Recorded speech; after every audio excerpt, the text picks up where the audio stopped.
الرحمن الرحيم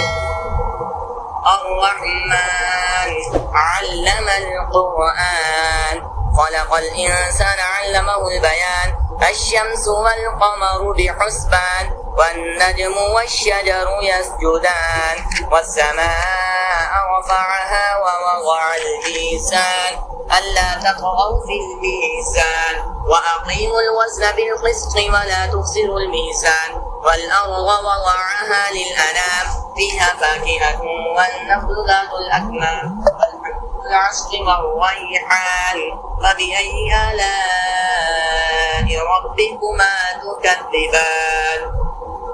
خلق الإنسان من صلصال كالفخار وخلق الجان من مارد من نار فبأي آلاء ربكما تكذبان مرج البحرين يلتقيان بينهما برزخ لا يبغيان فبأي آلاء ربكما تكذبان يخرج منهما اللؤلؤ والمرجان فبأي آلاء ربكما تكذبان وله الجوار المنشآت في البحر كالأعلام فبأي آلاء ربكما تكذبان كل من عليها فان ويبقى وجه ربك ذو الجلال والإكرام فبأي آلاء ربكما تكذبان يسأله من في السماوات والأرض كل يوم هو في شأن فبأي آلاء ربكما تكذبان سنفرغ لكم أيها الثقلان فبأي آلاء ربكما تكذبان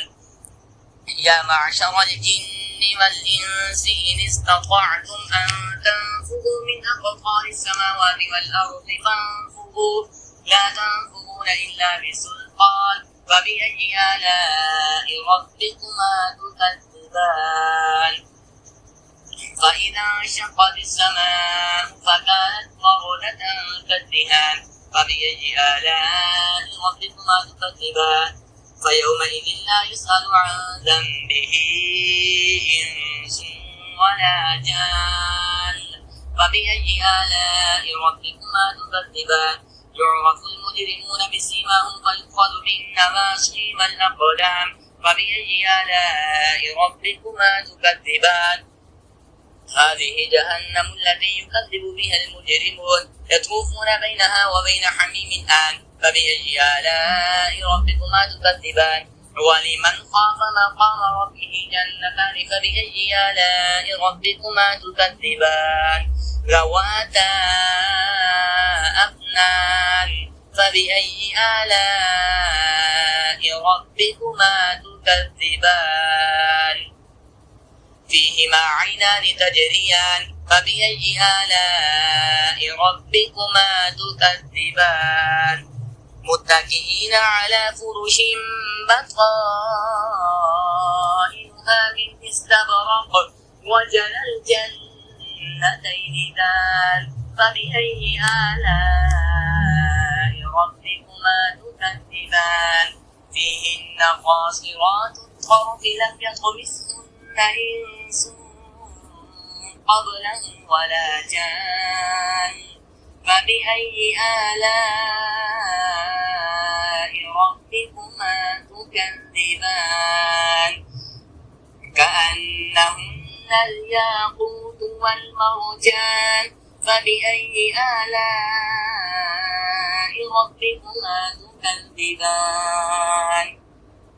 هل جزاء الإحسان إلا الإحسان فبأي آلاء ربكما تكذبان ومن دونهما جنتان فبأي آلاء ربكما تكذبان